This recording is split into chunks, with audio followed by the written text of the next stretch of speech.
No tenemos trivia. Perfecto. Bueno, pues vamos entonces a empezar con Romanos 9. Recuerden que venimos viendo una carta enviada a la iglesia con el propósito de que la iglesia entienda cuál es el plan de Dios, que la iglesia entienda que muchas de estas leyes que estaban, de estas personas que estaban trayendo nuevas leyes a la iglesia, no estaban trayendo el plan real de Dios. A través de todo lo que hemos estudiado hasta ahora, hemos visto cómo el Señor está buscando un pueblo que entienda que ya no es por las obras de la ley que vamos a ser salvos, sino por las obras del Espíritu. En este proceso, hoy vamos a ver cómo hace mucha referencia al Antiguo Testamento. Así que es bueno entender de qué Pablo está hablando. Si no conocemos esas historias, tendríamos que leerlas. Yo espero que todas aquí las conozcan y si no, hacemos referencias a ella y luego entonces con calma ustedes las buscan. Porque es necesario entender que si me está citando algo del Antiguo Testamento, yo tengo que saber de qué me está hablando en el Antiguo Testamento. Y esto lo digo para las hermanas que no están muy envueltas en conocer el Antiguo Testamento. Así que voy a compartir este PowerPoint con ustedes. Déjenme ver si lo puedo abrir aquí. Ok. Y aunque hemos titulado esto La soberanía de Dios, yo necesito que vayan conmigo en el proceso para que quede claro que Dios es soberano. Que quede claro que muchas de estas escrituras son sacadas fuera de contexto para traer falsas doctrinas o para enseñar una doctrina distorsionada. Así que le pedimos a Dios que yo no vaya a confundirlas más, sino que este estudio sea para aclarar lo que dicen las escrituras. ¿Okay? Vamos a empezar con los versos 1 y 2. Y lo primero es que Pablo le está diciendo a ellos, recuerden que esto es una carta enviada a la iglesia que está en Roma. Y él está diciendo cómo él se siente. Y le dice, verdad digo en Cristo, no miento. Y mi conciencia me da testimonio en el Espíritu Santo que tengo gran tristeza y continuo dolor en mi corazón. Entonces ahora tenemos que entender por qué él está diciendo esto, por qué Pablo dice que está triste y tiene un continuo dolor en su corazón. Y luego él aclara que es por que él desearía que él mismo perderse para que sus hermanos en la carne, es decir, según la sangre, según sus parientes, según la sangre, se puedan salvar. Eso en resumen. Y él le dice, porque yo desearía yo mismo ser anatema. Anatema quiere decir maldito. Quisiera ser separado de Cristo. Si se dan cuenta, anatema y separado de Cristo son sinónimos. No sé si lo habían notado. Anatema y separado de Cristo son sinónimos. Él está dando literalmente una explicación de lo que quiere decir anatema. ¿Ok? Por eso fue que Cristo se hizo anatema por nosotros. Él se hizo maldito para poder salvarnos. Fue la única forma y lo hizo fue cargando nuestros pecados. Así que la maldición tiene que ver con pecados. Y él dice, por amor a mis hermanos, los que son mis parientes según la carne. Y él sigue explicando que está hablando de los judíos. Y lo dice claramente, aquí no hay ninguna duda, hermana, que son israelitas, de los cuales es la adopción, la gloria, el pacto, la promulgación de la ley, el culto, las promesas, de quienes son los patriarcas y de los cuales, según la carne, vino Cristo, el cual es Dios sobre todas las cosas, bendito por los siglos. Amén. Rapidito. Si usted no sabe quiénes son los israelitas, pues obviamente aquí le está dando una descripción clara de quiénes son. Los israelitas es ese pueblo de Dios que son el pueblo que fue adoptado por Dios para ser sus hijos y que nosotros también somos adoptados porque ellos son los hijos originales, nosotros somos los adoptados. ¿Okay? Así que la adopción viene por ellos, a causa de ellos vienen nosotros a ser adoptados. También el pacto viene por ello. El asunto de la gloria también, porque el conocer a Dios para nosotros, hermanas, viene por los israelitas. si no fuera porque Dios hizo un pacto con ellos, hizo esa intervención con ese pueblo, nosotros estaríamos sin Dios, sin esperanza en este mundo, perdidos. ¿Hace sentido? Ok, entonces, el pacto que fue con Israel, ese pacto original, nosotros ahora estamos en el segundo pacto, que es un pacto que por medio de Cristo. ¿Ok? También el culto que se hizo, la promulgación de la ley, todo eso fue con Israel. Y todo eso lo encontramos en los libros de Éxodo, Levítico, Número. Encontramos todas esas leyes, ordenanzas, esos pactos que hizo Dios con el pueblo de Israel. También allá nos dice cuál era el procedimiento de adoración que había. Recuerden que los gentiles adoraban de una forma incorrecta, mientras que los judíos adoraban de la forma correcta. Recuerden que él está hablándole de cómo vino, no que eso es lo que hay ahora. Así que quede claro esto. Las promesas, cuando lee las promesas, esas promesas que se le hicieron a Noé, que se le hizo a Abraham, que se le hizo a David, todas esas promesas, que lo vamos a estudiar después en el libro de Génesis, esas promesas fueron hechas al pueblo judío por los israelitas. Por ello es que vienen esas promesas. Y son promesas que Dios cumplió hasta el día de hoy. ¿Okay? También dice que por ellos vienen los patriarcas. Nosotros conocemos los patriarcas como, por ejemplo, Abraham, Isaac, Jacob. Todos esos fueron patriarcas y todos ellos vienen del pueblo de Israel. Para más decirle, el nombre Israel, para los que no lo saben, porque yo asumo que algunos lo deben saber, pero para aquellos que no lo saben, ese nombre fue que se le dio a Jacob. Su nombre original era Jacob, que quiere decir usurpador, y luego su nombre fue cambiado a Israel. Entonces ahora entendemos que esa descendencia de Jacob son los israelitas. De ahí vienen las 12 tribus que vienen por medio de sus 12 hijos. Esos patriarcas, todos ellos, Leví, Judá, Isaacar, Zabulón, mencione, todos ellos, los 12, vienen a ser esos patriarcas que forman a los israelitas. Y claro, también de Israel vino el Cristo según la carne. Entonces se dan cuenta cómo nos lleva desde Israel a un pueblo físico, nos lleva entonces al Cristo que vino en la carne para entonces llevarnos, miren a dónde, hermanas.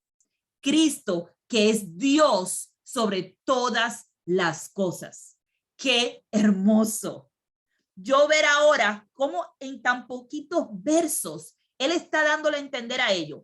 Todo esto vino de Israel, pero Cristo, que vino según la carne, Cristo es Dios sobre todas las cosas, incluyendo la adopción. Cristo está por encima del pacto. Cristo está por encima de la adoración. Cristo está por encima de las promesas. Cristo está por encima de los patriarcas. Cristo está por encima de todo, porque todo fue creado por él y para él, según Colosenses 1:16. Así que entendiendo esto, recuerden, él lo está llevando de lo que ellos entienden a lo que no están entendiendo. Y no están entendiendo que Cristo es sobre todas las cosas.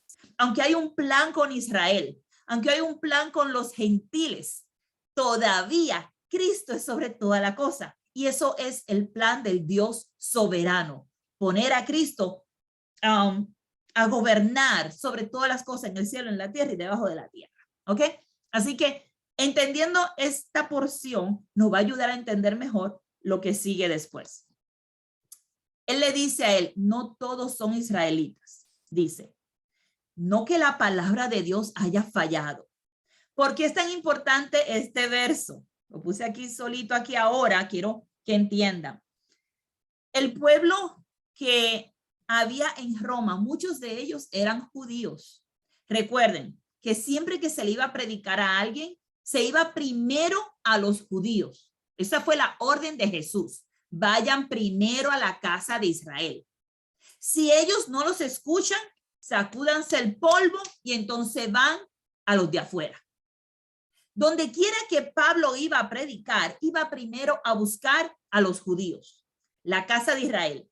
Recuerden que para el tiempo en que Pablo estaba de misionero, esta misión evangelística que él hizo, donde quiera que él iba, había judíos ¿Por qué? Porque hacía tiempo que los judíos habían sido esparcidos sobre toda la faz de la tierra. Si usted ve en el libro de los Hechos, se van a dar cuenta que Pablo siempre iba primero a las sinagogas, donde estaban los judíos, para llevarle el mensaje de salvación a ellos primeros. Pero para eso tendría que estudiar el libro de los Hechos y darse cuenta, oh, ahora entiendo. Cuando los judíos lo rechazaban, lo apedreaban, lo daban por muerto, entonces él se iba a predicarle al resto del pueblo gentil. Ese era el proceso que Jesús le dio a todos sus discípulos. Así que él le está diciendo a ellos, a los romanos, hey, la palabra de Dios no ha fallado. Este es el plan desde el principio, que ustedes no lo entendían. Eso es lo que le está diciendo, básicamente. Porque ya desde antes de la fundación del mundo, ya Dios tenía este plan. Yo quiero que entiendan, para que podamos entender bien este versículo, tenemos que ver a Dios como una persona que ya vio la película completa. Ya él vio hasta el final de esta película. Por eso él puede enviar a sus profetas y traer profecías de cosas que pasarán miles de años después, 400 de años después. Las cosas se cumplen y tú dices, wow, ¿y cómo se cumplió? Hermanas, ya Dios vio la película, ¿ok? Ya él sabe, él es eterno. Él no vive en un tiempo predeterminado como nosotros. El tiempo de nosotros es limitado. Él vive en lo eterno. Lo eterno conoce todo, antes, ahora y después. Él mismo es eterno. Él vive ahora, él era, él es y él será. No deja de ser. Eso es lo que quiere decir eternidad. Y para entender su soberanía, tenemos que entender también su eternidad. Y él aclara, no todos los que descienden de Israel son israelitas. Dice como que, ¿what? ¿Cómo es esto posible? Aún en el tiempo en que los israelitas estaban formándose como nación, habían personas de otras naciones que decidían hacerse prosélito. Un prosélito es una persona que se convierte en judío o en hebreo y empieza a vivir y a practicar todo lo que hace el pueblo judío, a cumplir las leyes, las ordenanzas, y eso era muy normal, que hubieran personas de otros pueblos que se convirtieran. Para darle ejemplos rápidos de algunas mujeres que ustedes conocen que son prosélitas, por ejemplo, Ruth. Todos aquí conocen el libro de Ruth. Ruth era una mujer de Moab, era de otro pueblo, pero ella vino con Noemí y ella se hizo prosélita, es decir, se hizo israelita. Tu pueblo será mi pueblo, tu Dios será mi Dios, donde tú vayas yo vaya, moriré contigo. Todos conocen este verso, ¿sí? Entonces, otra, por ejemplo, persona que era de otra nación y que se convirtió en israelita, vemos a Rahab, la ramera. ¿Se acuerdan de Rahab? Rahab era de otra nación. ¿Se acuerdan que ella vivía allá en Jericó, en los muros? Ella ya dejó de ser, tan pronto ella la salvaron, ella se convirtió en israelita. Está hasta en la descendencia de Jesús, en la genealogía de Jesús está. Así que podemos ver cómo los prosélitos eran parte normal del pueblo. Así que no todos los que descendían de Israel eran israelitas. Otra cosa que vemos, recuerden que la promesa, y eso lo vamos a ver ahora, no fue por todos los hijos. Por ejemplo, no todos los descendientes de Abraham fueron llamados hijos. ¡Auch! ¿Quién recuerda cuántos hijos tuvo Abraham? Aquí todos sabemos, ¿verdad? 8. 8 hijos tuvo Abraham. Pero la descendencia no fue por todos los 8, fue por uno solo. Así que de la descendencia de Isaac es que iba a venir esa nación israelita. Interesante que Isaac tiene 2 hijos y de sus 2 hijos no va a venir por los 2 la descendencia, vino por uno solo. Tuvo a Esaú y tuvo a Jacob y la descendencia vino por Jacob. Ok, vamos a hacer una pausa aquí rapidito porque necesito que entiendan esto. Muchas personas dicen que esto sucede porque Dios escoge quién va a ser y qué se va a hacer y punto. Yo quiero que entiendan que el Dios soberano, que conoce todas las cosas, que conoce tus pensamientos antes de que tú los digas, antes de que la palabra esté en tu boca, ya el Señor la conoce. Salmo 139, si tienen una duda, lo vamos a leer ya mismo. Él ya sabe. Él conoce nuestros corazones. Dice que Él escudriña nuestros corazones. Él es el único que puede hacer eso, valga la aclaración. de saber qué es lo que hay ahí en lo profundo de nuestro corazón. Hey, antes de que nazca, lo vamos a leer ya mismo. Así que es bien interesante ver que tenemos que mirar al Dios que me conoce antes de que yo fuera, ¿ok? Y que sabía el corazón que yo iba a tener después. Ese es el Dios soberano que nosotros servimos, hermana. Qué hermoso. Así que muchas personas dicen, no, es porque Isaac fue bueno y los otros hijos eran malos. No, Dios ya conocía el corazón de cada uno antes de que nacieran.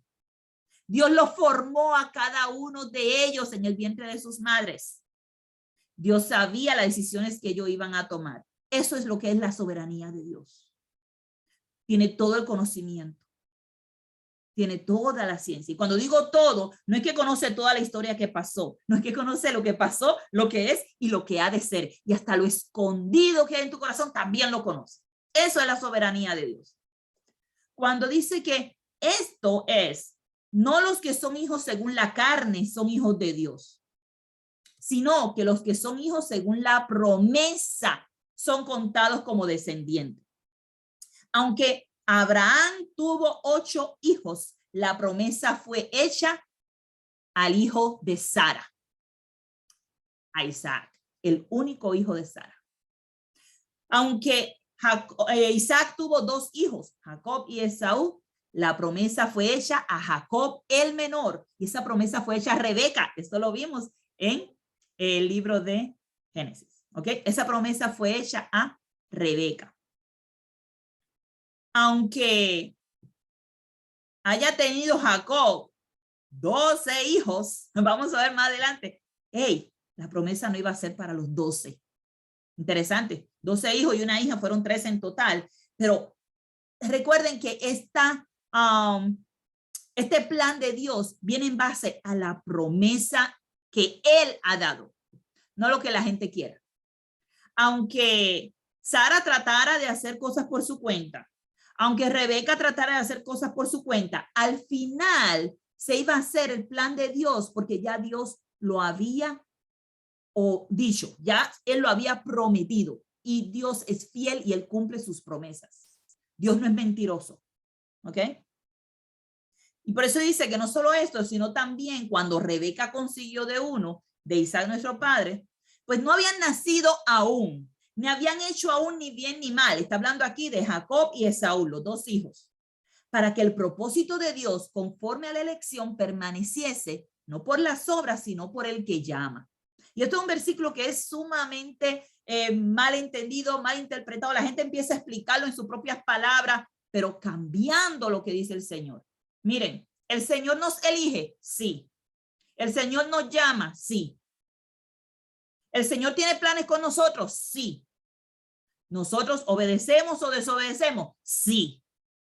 Porque vamos a encontrar personas que obedecen y personas que desobedecen, aún después de haber sido llamados o aún después de haber sido escogidos. Les voy a dar un ejemplo. Dios escogió al rey Saúl para que fuera rey de Israel. Le dijo, tú vas a ser el rey. Vete, cógeme ese, le dijo a Samuel. Cógeme a Saúl. Es el que voy, el hijo es el que el grandote, el rubio, buen mozo que está escondiéndose ahí detrás de los buches, es el que vamos a coger. Dios lo escogió, hermanas. Con el plan de él, Dios lo escogió.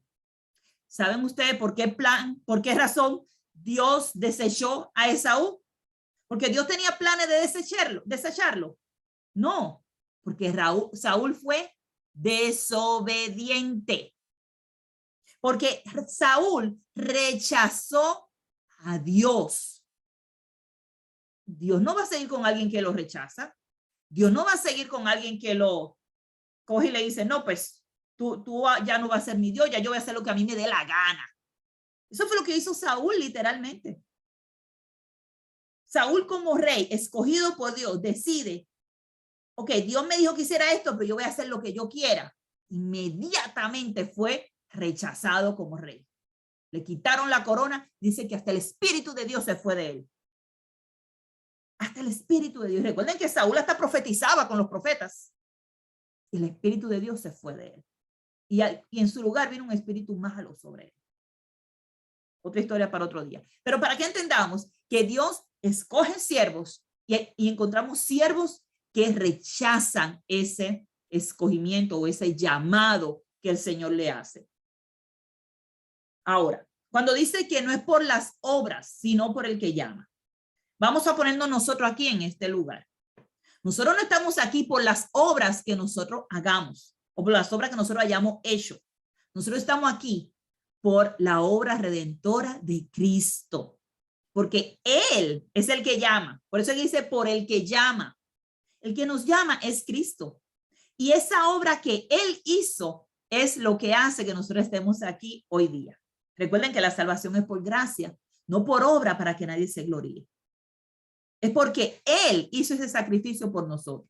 Y entonces, entendiendo ahora esto, vemos que cuando vemos el caso de Esaú y Jacob, se le dijo que el mayor servirá al menor. Y esto fue algo que se le dijo a la mamá. Dios le dijo esto a Rebeca cuando ella tenía una pelea dentro de su vientre. Y dice que 2 naciones estaban peleando dentro de ella y que el menor iba a ser el que iba a estar gobernando y que el mayor iba a servir al menor. Por eso dice, como está escrito, a Jacob amé, mas a Esaú aborrecí. Muchas personas leen este verso y dicen de una vez, ¿viste? Dios ama a una gente y aborrece a otra gente. Espérate, ¿sabía Dios que Esaú iba a ser desobediente cogiendo mujeres de otros pueblos? Claro que Dios lo sabe, si es todo soberano. O sea, nosotros a veces queremos poner a un Dios todo soberano como en una esquinita, que Él sabe algunas cosas, pero otras no. El Dios soberano sabe si yo voy a ser obediente o no a su llamado. El Dios soberano sabe si yo le voy a servir o no. El Dios soberano sabe que si tú te perdiste un tiempo y Él te va a rescatar, Él sabía que tú ibas a volver, porque Él sí conoce nuestros corazones. Así que Él puede, con libertad, a través de su espíritu, mandar este mensaje al pueblo de los romanos, a la iglesia de los romanos, diciéndole, hey, tú sabes que a Jacob amé, a Esaú aborrecí. Yo conocía sus obras antes de escogerlos, antes de que nacieran, ya yo sabía lo que iban a hacer. Hey, Dios sabe que al fin de esta guerra, de estas situaciones, de todo lo que pasemos, Dios sabe que al final la iglesia va a reinar y que la iglesia no va a ser destruida. Dios lo sabe. Y nosotros estamos caminando con esa esperanza de que al final vamos a salir victoriosos. Porque estamos confiando en el Dios soberano que sabe todas las cosas y que ya nos dejó saber estas cosas a través de su palabra. ¿Tiene alguna duda? Léase Génesis, léase Apocalipsis. Ahora, porque la promesa, la palabra de la promesa es esta. Por este tiempo vendré y Sara tendrá un hijo. Esto ya lo leí, perdonen. Ok. Aquí vamos a ver ahora en Salmo 139. Le cogí el verso 4, verso 15 al 16, pero si ustedes leen el Salmo completo, hermanas, ustedes van a ver la soberanía de Dios en tu vida. Tú vas a saber que nada que pasa en tu vida pasa sin que Dios lo sepa, por lo que dice la Escritura. El verso 4 del Salmo 139 dice, pues aún no está la palabra en mi lengua, y he aquí, oh Jehová, tú la sabes toda. Hermana, eso es soberanía.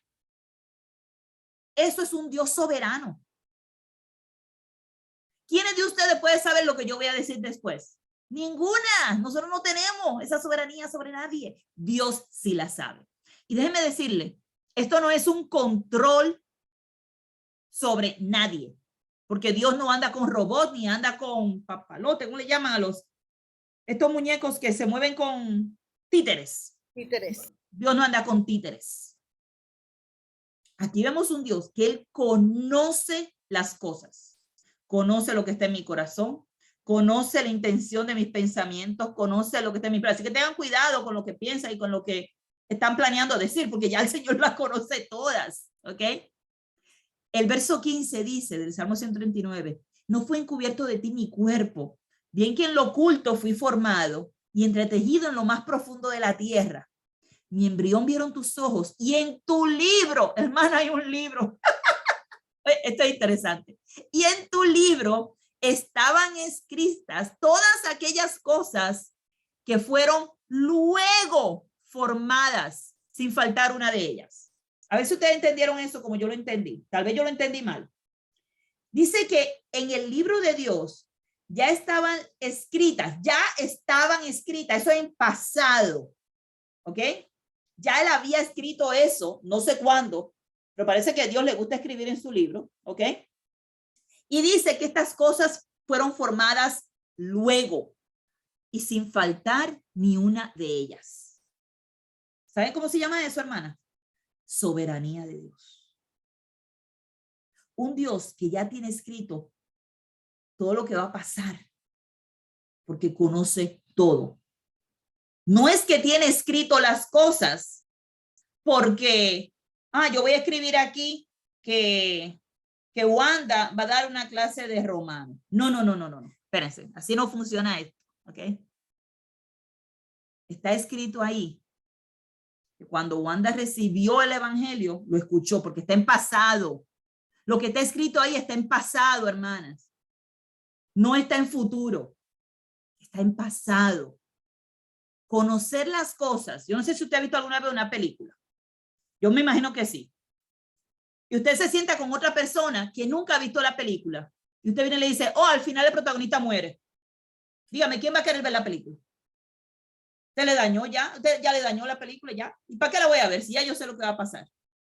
Bueno, en este caso, ya está escrito esto porque ya el Señor lo sabe. Es como si ya esa película ya terminó.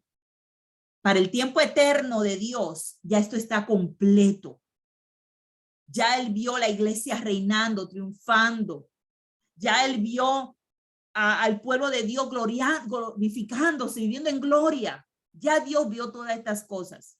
No que él está aquí controlando, espérate, pues ahora Wanda va a echarse para el lado, espérate. Y ahora Wanda va a echarse para el otro lado, espérate. No, hermana, así no funciona, no es con títeres. Es el todo conocimiento de Dios, toda la soberanía de Dios. Y aún dentro de todo su conocimiento y toda su soberanía, Pablo pone esta pregunta aquí, que muchas veces la gente la usa como si la Biblia dijera esto. Óigame bien. ¿Qué pues diremos? ¿Que hay injusticia en Dios? En ninguna manera. O sea, esta pregunta, son estas preguntas, lo que yo llamo retórica, o sea, que tiene la respuesta. No es que, no, es que Pablo está preguntando que hay injusticia en Dios. No.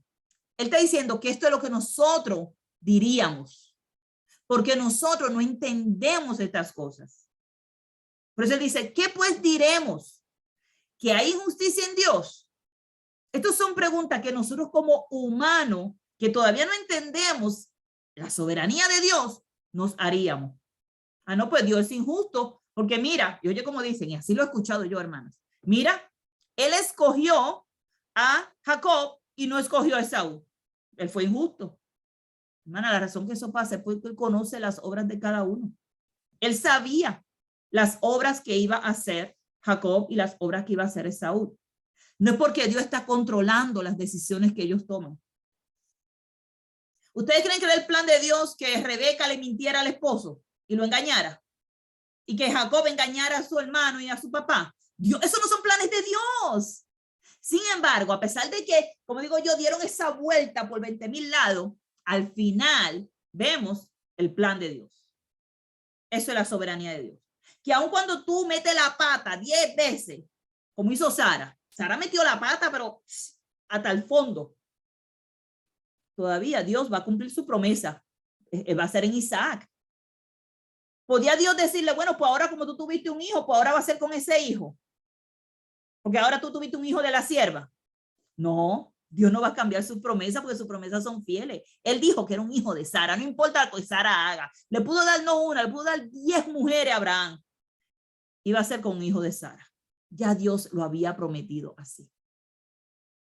Igual ocurre con Esaú y Jacob. Ya Dios había prometido que iba a ser Jacob. Que Rebeca no entendía esto y empezó ella a hacer las cosas con sus manos y a decidir cómo iba a ser. Eso es tristemente la naturaleza del ser humano. todavía escuchando la voluntad de Dios, nosotros queremos hacerlo a nuestra manera. Y lo vemos a través de la Biblia. Muchos casos donde conocen la voluntad de Dios y todavía deciden ir por su cuenta y hacerlo a su manera. Nosotros estamos tratando de que cuando escuchemos la voluntad de Dios, hagamos la voluntad de Dios. Y no tengamos que andar metiendo las patas, como ya le hemos metido varias veces, valga la aclaración. Cuando vemos el verso 15 dice, pues a Moisés le dice, tendré misericordia del que yo tenga misericordia y me compadeceré del que yo me compadezca. Si quieren leer eso se lo dijo a Moisés en Éxodo 33, 19. Y es la misma cosa, así que se pueden leerlo y pueden ver que dijo esto mismo. Entonces dice, así que no depende del que quiere ni del que corre, sino de Dios que tiene misericordia. Entonces me puse yo, ¿de quién Dios tiene misericordia entonces? Porque dice que es de quien Dios tiene misericordia. Entonces, ¿Dios tiene misericordia de todo el mundo? ¿O Dios tiene misericordia de algunas personas solamente? Vamos a ver lo que dice la Biblia, porque yo puedo decir lo que yo quiera, pero vamos a ver lo que dice la Biblia. En Isaías 55, 6 dice, buscad a Jehová mientras pueda ser hallado. Llamadle entre tanto que está cercano. Deje el impío su camino y el hombre inicuo sus pensamientos y vuélvase a Jehová, el cual tendrá de él misericordia, y al Dios nuestro, el cual será amplio en perdonar. A ver, ¿de quién Dios tiene misericordia? Dice aquí que de todo el mundo. No dice eso. Dice del que busca a Jehová, del impío que deja su camino, del hombre inicuo que deja sus pensamientos, de ese hombre que vuelve a Jehová, él tendrá misericordia. Vamos a suponer que yo decida que yo voy a ser una mundana y yo voy a ser prostituta de ahora en adelante y yo voy a andar con todos los hombres que yo quiera. ¿Dios va a tener misericordia de mí según este versículo? No, porque está diciendo que el impío tiene que dejar su camino. No puedes seguir viviendo igual si quieres recibir la misericordia de Dios. Y ustedes dirán, pero espérate, Wanda. La Biblia dice que Dios derrama su misericordia sobre todos. No, la Biblia no dice eso. Si usted encuentra ese versículo, por favor, mándemelo o tráigalo aquí a la clase para que lo leamos. Dice que Él hace nueva su misericordia cada día. ¿Ok? Dice que Él deja que el sol salga sobre buenos y malos. Dice que los ojos de Dios están sobre todo lugar, sobre los buenos y sobre los malos. O sea, hay muchas cosas que dice, pero no me venga a traer un versículo que la Biblia no dice. ¿Sobre quién el Señor derrama su misericordia? Sobre el que deja su mal camino, sobre aquel que se arrepiente, Él va a derramar su misericordia. Y el que sigue haciendo lo malo y sigue haciendo lo malo, ¿qué va a pasar? Aquí hay un ejemplo. ¿Qué va a pasar? Faraón fue un hombre que seguía haciendo lo malo. En el Antiguo Testamento habla de que Dios le endureció el corazón a Faraón. Se lo pueden leer en Éxodo 19, 17. Vemos cómo Dios le endureció el corazón y dice que Faraón endureció su corazón y dice que Jehová le endureció el corazón. Así que estaba doblemente endurecido. Ay, pues fue que entonces el Faraón estaba ahí porque Dios lo hizo malo. Y Dios le endureció, es culpa de Dios porque Dios fue que le endureció el corazón. Eso dirían los hombres. Pero Dios conocía el corazón de Faraón. Y Dios sabía. Miren lo que es todo conocimiento, ¿verdad? Conocer, tener toda la ciencia, tener todo el conocimiento. Dios sabía que el corazón de Faraón era duro. Y sí, Dios se lo endureció, pero fue por la dureza de su corazón. Si Faraón hubiese sido sutil y hubiese sido humilde y se hubiese obedecido, Dios no rechaza un corazón humillado. Dios no rechaza un corazón humillado. Pero el Faraón no se humilló. Y no le pasó como los muñequitos que se queda vivo. Fue muerto por no humillarse, por exaltarse, por creerse que él podía contra Dios. La Escritura dice a Faraón, para esto mismo te he levantado, para mostrar en ti mi poder y para que mi nombre sea anunciado por toda la tierra. Es gracioso que cuando ustedes escuchan la historia de Rahab, por ejemplo, dice que ellos allá en Jericó estaban asustados porque habían escuchado todas las cosas que Dios había hecho al faraón de Egipto. Los otros pueblos habían escuchado estas cosas. Y uno dice, pues fue que Dios quiso que faraón se perdiera. No, Dios no quería que el faraón se perdiera. Pero el faraón tenía su corazón endurecido. En la Biblia vemos cómo Dios pone y quita reyes. Una y otra vez lo vemos en la Biblia. Daniel 2:20 dice, Daniel habló y dijo, sea bendito el nombre de Dios de siglo en siglo, porque suyos son el poder y la sabiduría. Él muda los tiempos y las edades, quita reyes y pone reyes. Oye, eso es el Dios soberano, hermanos. Eso es el Dios soberano. Y Daniel 4:17 dice, el Altísimo gobierna el reino de los hombres y que a quien él quiere, lo da. Él es el que pone y quita reyes. ¿Sabe por qué Faraón fue quitado? Endureció su corazón y fue quitado. Igual que Saúl. Endureció su corazón y fue quitado. ¿Por qué la promesa que le hicieron a David de que siempre habrá uno en tu casa siguió ahí hasta el fin? Sin embargo, con Jeroboam no fue así, con el hijo de Salomón. De Salomón ninguno, todos fueron pecadores, impíos. Cuando ustedes miran el linaje de los reyes, la promesa de Dios se mantuvo firme con la familia de David, la descendencia de David, hasta llegar a nuestro Cristo. Dios pone y quita reyes. Ahora, dice que Él tiene misericordia de quien Él quiere tener misericordia. Eso lo acabamos de leer y lo dice también el libro de Éxodo. De tal manera que de quien quiere tener misericordia y al que Él quiere endurecer, endurece. Cuando nosotros decidimos buscar al Señor, dejar nuestro camino, Dios nos va a perdonar y va a tener misericordia.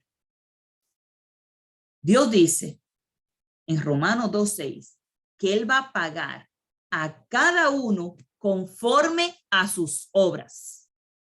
No es que Dios va a escoger, Wanda, tú te vas a perder, Doris, tú te vas a salvar, Lenny, tú te vas a perder, María, tú te vas a salvar, Cecilia, tú te vas a... No, hermanas, no. Así no funciona. Cada uno de nosotros va a recibir su paga según sus obras. Y por eso es que no es bueno sacar versículos fuera de contexto para crear una religión. La Biblia tenemos que estudiarla toda dentro del contexto, toda dentro de la misma palabra de Dios, para que nos sea clara.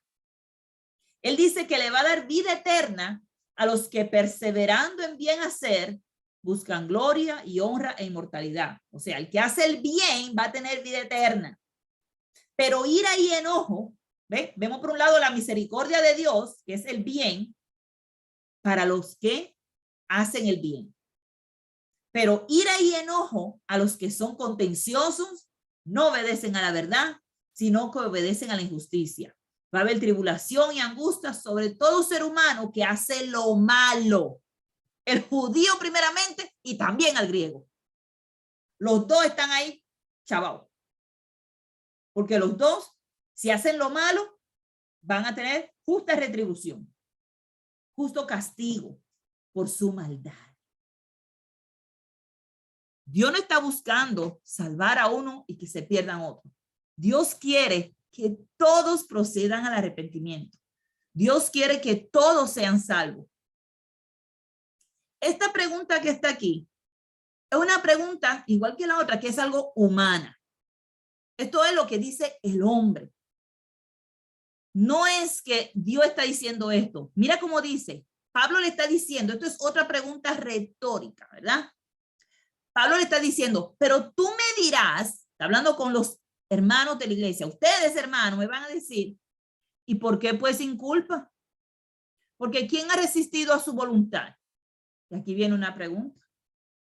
¿Quién ha resistido a la voluntad de Dios? Un montón de gente, hermanas. Un montón de gente resiste a la voluntad de Dios. La voluntad de Dios es que seamos salvos. La voluntad de Dios es que vivamos en santidad. La voluntad de Dios es que obedezcamos a su Hijo Jesús. La voluntad de Dios es que creamos en su Hijo y nos arrepintamos de nuestros pecados. La voluntad de Dios es perfecta. ¿Quién ha resistido a la voluntad de Dios? Vamos a ver. Hermana, yo misma, por muchos años me resistí a la voluntad de Dios y viví en pecado. Gracias a Dios por su Hijo Jesucristo que murió por nosotros. Pero todos nosotros estamos, en algún momento de nuestra vida estuvimos montados en ese barco donde estamos resistiendo a la voluntad de Dios. Así que esto es una pregunta desde el punto de vista humano. ¿Quién se resistirá a la voluntad de Dios? Y le voy a traer aquí un ejemplo de muchas personas que se han resistido a la voluntad de Dios. Aquí vemos a Satanás. ¿Satanás se resistió a la voluntad de Dios? Sí. ¿Un ser celestial? Sí, se resistió a la voluntad de Dios. Y yo voy a seguir con esto la próxima semana, pero aquí le traigo una lista de muchas personas que se han resistido a la voluntad de Dios. Stalin, Hitler, Idi Amin, Blue Mary, Saddam Hussein, Vladimir Putin, se han resistido a la voluntad de Dios. Son personas que lo que quieren ejercer un poder homicida, matando y destruyendo.